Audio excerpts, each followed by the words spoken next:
लूका रचित सुसमाचार 6वां अध्याय। फिर सब्त के दिन वह खेतों में से होकर जा रहा था और उसके चेले बालें तोड़ तोड़कर और हाथों से मल मल कर खाते जाते थे। तब फरीसियों में से कई एक कहने लगे, तुम वह काम क्यों करते हो जो सब्त के दिन करना उचित नहीं? यीशु ने उनको उत्तर दिया, क्या तुमने यह नहीं पढ़ा कि दाऊद ने जब वह और उसके साथी भूखे थे तो क्या किया?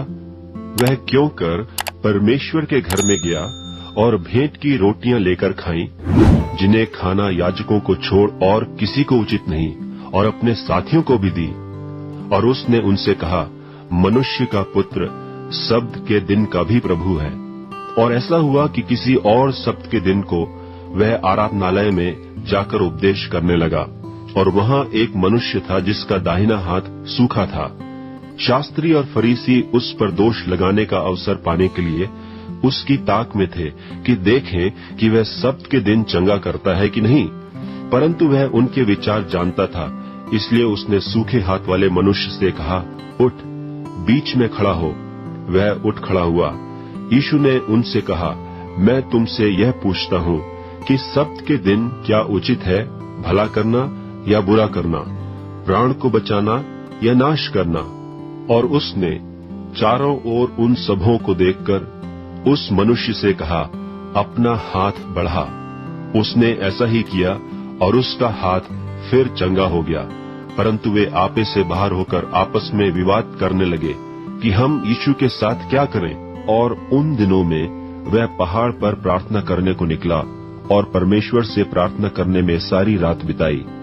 जब दिन हुआ तो उसने अपने चेलों को बुलाकर उनमें से 12 चुन लिए और उनको प्रेरित कहा। और वे ये हैं, शमौन जिसका नाम उसने पतरस भी रखा, और उसका भाई अंद्रियास, और याकूब और यूहन्ना, और फिलिप्पुस और बरतुलमै, और मत्ती और थोमा, और हल्फई का पुत्र याकूब, और शमौन जो जेलोतेस कहलाता है, और याकूब का बेटा यहूदा, और यहूदा इस्करियोती जो उसका पकड़वाने वाला बना। तब वह उनके साथ उतरकर चौरस जगह में खड़ा हुआ, और उसके चेलों की बड़ी भीड़ और सारे यहूदिया और यरूशलेम और सूर और सैदा के समुद्र के किनारे से बहुतेरे लोग जो उसकी सुनने और अपनी बीमारियों से चंगा होने के लिए उसके पास आए थे, वहां थे। और अशुद्ध आत्माओं के सताए हुए लोग भी अच्छे किए जाते थे, और सब उससे छूना चाहते थे, क्योंकि उसमें से सामर्थ निकलकर सबको चंगा करती थी। तब उसने अपने चेलों की ओर देखकर कहा, धन्य हो तुम जो दीन हो, क्योंकि परमेश्वर का राज्य तुम्हारा है। धन्य हो तुम जो अब भूखे हो, क्योंकि तृप्त किए जाओगे। धन्य हो तुम जो अब रोते हो, क्योंकि हंसोगे। धन्य हो तुम जब मनुष्य के पुत्र के कारण लोग तुमसे बैर करेंगे और तुम्हें निकाल देंगे और तुम्हारी निंदा करेंगे और तुम्हारा नाम बुरा जानकर काट देंगे। उस दिन आनंदित होकर उछलना, क्योंकि देखो तुम्हारे लिए स्वर्ग में बड़ा प्रतिफल है। उनके बाप दादे भविष्यद्वक्ताओं के साथ भी वैसा ही किया करते थे। परंतु हाय तुम पर जो धनवान हो, क्योंकि तुम अपनी शांति पा चुके। हाय तुम पर जो अब तृप्त हो, क्योंकि भूखे होगे। हाय तुम पर जो अब हंसते हो, क्योंकि शोक करोगे और रोओगे। हाय तुम पर जब सब मनुष्य तुम्हें भला कहें, क्योंकि उनके बाप दादे झूठे भविष्यद्वक्ताओं के साथ भी ऐसा ही किया करते थे। परंतु मैं तुम सुनने वालों से कहता हूँ कि अपने शत्रुओं से प्रेम रखो।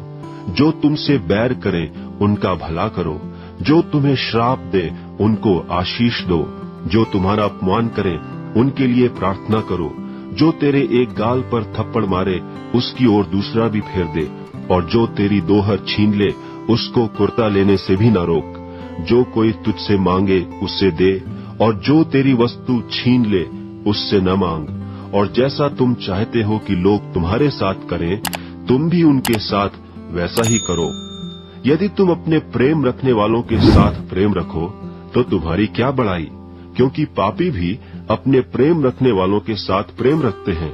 और यदि तुम अपने भलाई करने वालों ही के साथ भलाई करते हो तो तुम्हारी क्या बड़ाई, क्योंकि पापी भी ऐसा ही करते हैं। और यदि तुम उन्हें उधार दो जिनसे फिर पाने की आशा रखते हो तो तुम्हारी क्या बड़ाई, क्योंकि पापी पापियों को उधार देते हैं कि उतना ही फिर पाएं। वरन अपने शत्रुओं से प्रेम रखो और भलाई करो और फिर पाने की आस न रखकर उधार दो, और तुम्हारे लिए बड़ा फल होगा और तुम परम प्रधान के संतान ठहरोगे, क्योंकि वह उन पर जो धन्यवाद नहीं करते और बुरों पर भी कृपालु है। जैसा तुम्हारा पिता दयावंत है वैसे ही तुम भी दयावंत बनो। दोष मत लगाओ तो तुम पर भी दोष नहीं लगाया जाएगा, दोषी न ठहराओ तो तुम भी दोषी नहीं ठहराए जाओगे। क्षमा करो तो तुम्हारी भी क्षमा की जाएगी, दिया करो तो तुम्हें भी दिया जाएगा। लोग पूरा नाप दबा दबा कर और हिला हिला कर और उभरता हुआ तुम्हारी गोद में डालेंगे, क्योंकि जिस नाप से तुम नापते हो उसी से तुम्हारे लिए भी नापा जाएगा। फिर उसने उनसे एक दृष्टांत कहा, क्या अंधा अंधे को मार्ग बता सकता है? क्या दोनों गड्ढे में नहीं गिरेंगे? चेला अपने गुरु से बड़ा नहीं, परंतु जो कोई सिद्ध होगा वह अपने गुरु के समान होगा। तू अपने भाई की आंख के तिनके को क्यों देखता है और अपनी ही आंख का लट्ठा तुझे नहीं सूझता? और जब तू अपनी ही आंख का लट्ठा नहीं देखता तो अपने भाई से क्यों कर कह सकता है कि हे भाई ठहर जा, तेरी आंख से तिनके को निकाल दूं? हे कपटी, पहले अपनी आंख से लट्ठा निकाल, तब जो तिनका तेरे भाई की आंख में है भली भांति देखकर निकाल सकेगा। कोई अच्छा पेड़ नहीं जो निकम्मा फल लाए, और न तो कोई निकम्मा पेड़ है जो अच्छा फल लाए। हर एक पेड़ अपने फल से पहचाना जाता है, क्योंकि लोग झाड़ियों से अंजीर नहीं तोड़ते और न झड़बेरी से अंगूर। भला मनुष्य अपने मन के भले भंडार से भली बातें निकालता है, और बुरा मनुष्य अपने मन के बुरे भंडार से बुरी बातें निकालता है, क्योंकि जो मन में भरा है वही उसके मुंह पर आता है। जब तुम मेरा कहना नहीं मानते तो क्यों मुझे हे प्रभु कहते हो? जो कोई मेरे पास आता है और मेरी बातें सुनकर उन्हें मानता है, मैं तुम्हें बताता हूँ कि वह किसके समान है। वह उस मनुष्य के समान है जिसने घर बनाते समय भूमि गहरी खोदकर चट्टान पर नींव डाली, और जब बाढ़ आई तो धारा उस घर पर लगी, परंतु उसे हिला न सकी, क्योंकि वह पक्का बना था। परंतु जो सुनकर नहीं मानता वह उस मनुष्य के समान है जिसने मिट्टी पर बिना नींव का घर बनाया। जब उस पर धारा लगी तो वह तुरंत गिर पड़ा, और वह गिरकर सत्यानाश हो गया।